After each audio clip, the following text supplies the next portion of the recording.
Yep, I did it again. Bought me another truck. You guys are probably saying, a hood truck? What? Did he fall and hit his head? He's the guy telling us all the time, buy a truck for fuel economy. It's number one thing. Yeah, I still believe that. I bought this truck for a special purpose though. So let me show you the truck and then we'll talk about what I'm gonna do with it. All right, so check this out. Went and got me a 1999 Freightliner Classic XL, the 60 series Detroit. Not the kind of truck I would typically buy, but yeah, this is going to be a project truck.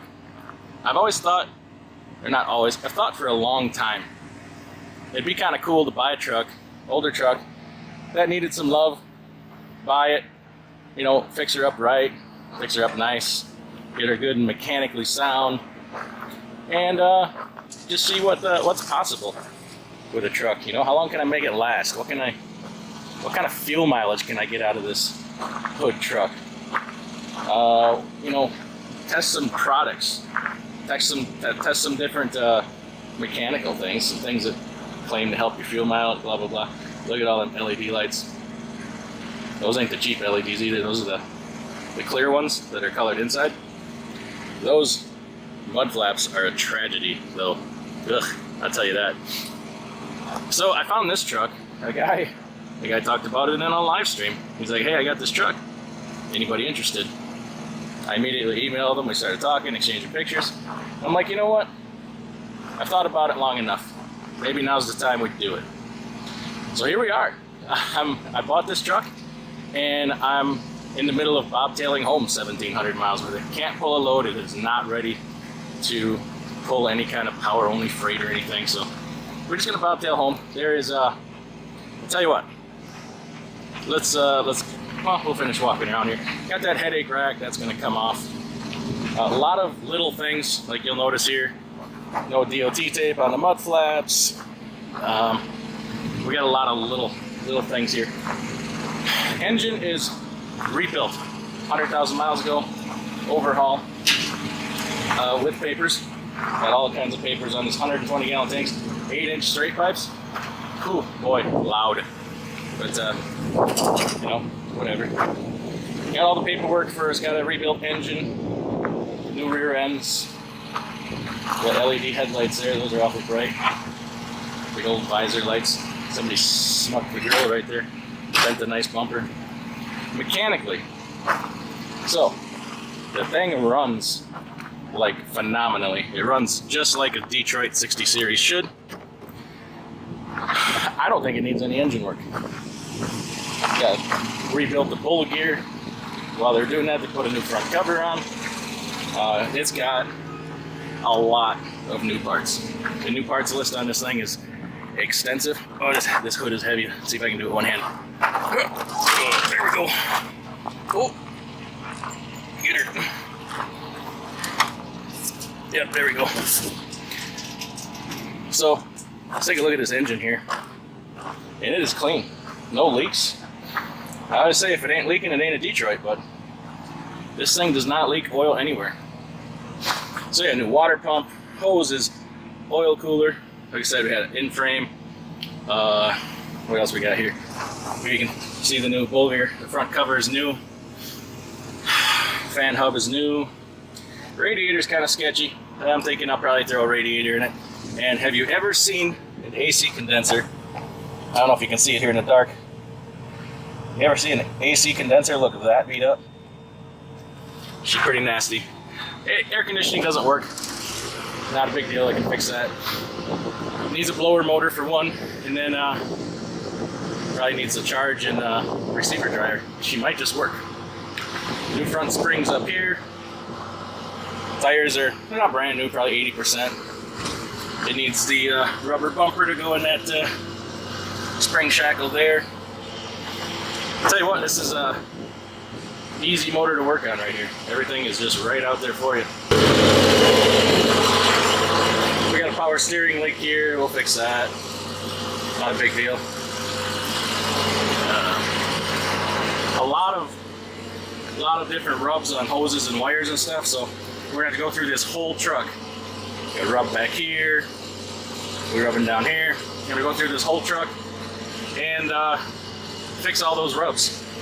Newer starter, reman air compressor, train horn. You gotta have a train horn, right? If you're gonna have a hood truck. I mean, look at, if I ever needed to, I could reach back through there and get at them transmission air lines. That is really nice.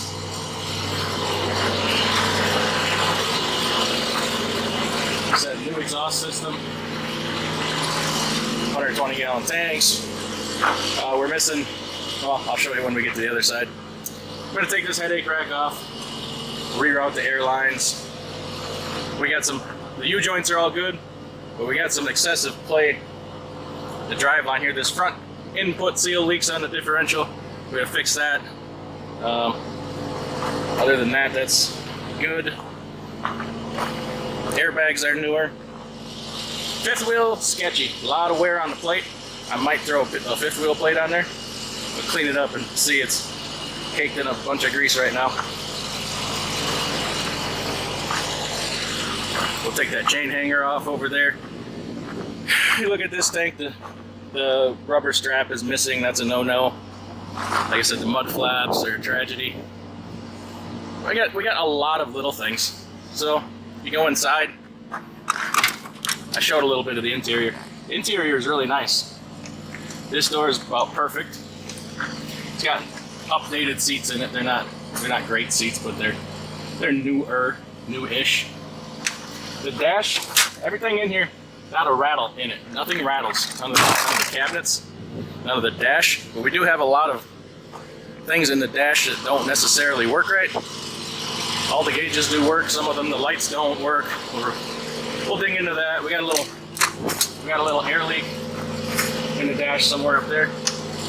This door, it's pretty good, but we're gonna fix the hinge in here, see if we can't get her to close right.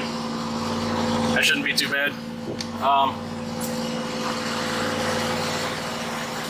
None of the lights work in here, so it's not even worth going into. The lights in the bunk work. None of the lights up here in the cab work. So, not even be able to show you that. It's got some aftermarket 6x9 speakers up there, but the radio doesn't work. About half the switches in that dash panel don't work. Cruise control doesn't work. I'll probably throw a new brake button relay thing in there. And I don't know. We'll see. First we'll go through all the fuses, make sure they're all still there and working. And then city horn doesn't work here. Here's what the guy set up for the train horn. There's just an air line in here, and then a ball valve. Let some air through below the train horn. I ain't messing with nothing till I get home, because I flew out here and I didn't bring any tools with me, so I am riding blind all the way home. I already bought some differential oil and a crescent wrench too, so I can keep topping off the differential oil back here. But yeah, man, she runs great. Super 10 transmission, which, sorry, the guy next to me is running his reefer and APU, so it's a little loud. Super 10 transmission with an extended shifter on it, which I do not like. That'll change. The transmission is original, 1.3 million on it.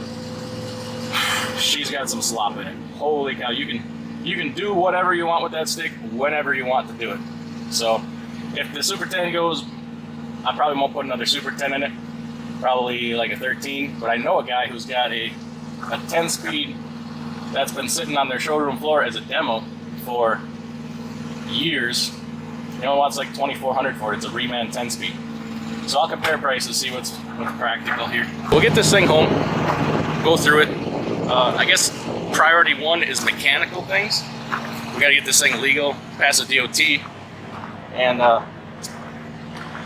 make sure so we can use it and stuff. And then after that, maybe we'll start with some, I don't know. I'm tempted to gut the interior, but the interior, it doesn't need it. It doesn't need it. Maybe just dash panels and some lighting. It's a really good truck. I bought it for a project truck, but it's a good truck. So I hate to just tear out things that are good and useful, functioning properly, and just replace them with something that looks good. Maybe that's just something we do as we go. But yeah, this Series 60 sounds exactly like a 60 Series should. If you're in the 60 Series, you know how they should sound. and this one sounds exactly like it should. We'll see. I get it home, change the oil, go through everything, make sure there's nothing obvious sticking out of me, pull an oil sample, and it's gonna take a while because these things cost a lot of money. And I got the orange truck, I think needs maybe a couple injectors, probably put a 6-pack in that. I got a little work to do on some of the other trucks. That's the trucks that are working trucks, gotta have priority. So, but I can't see why we can't do some things on here a little bit at a time. It's a tragedy that bumper's bent. That's an expensive bumper. But I don't know, leave it for now. Maybe we can find a deal on one somewhere, find a grill for it. I like that fine mesh grill they got for these things. Doesn't have a bug screen in it, the bug screen's missing. So, yeah, I wanted to show you my find here. She looks good. She looks good. It's the title says it's blue. Depending on the bright light outside, if the light is really bright, it looks green. If the light is dim, like it is now, it looks blue. Not sure that's intentional, but then the fenders here are forest green, they're two-tone. So, yeah, what's up with that? I bought a hood truck. I never thought I'd be doing that. But I've worked hard over the last many years in this industry, and it's about time I have something that I want and something for me. And I think it's going to be cool. Let's see what we can do with this classic. Let's see what kind of fuel mileage we can pull out of it. Let's see how long we can make it last, how reliable we can make it using the best quality parts. I hate to say spare no expense, but expenses will be spared because you all know the price of stuff right now. So anyway, keep tabs on it. We're gonna have to name it. We're gonna have to do some kind of community post or something. You guys are gonna have to tell me, we're gonna name it. And look forward to more videos to come.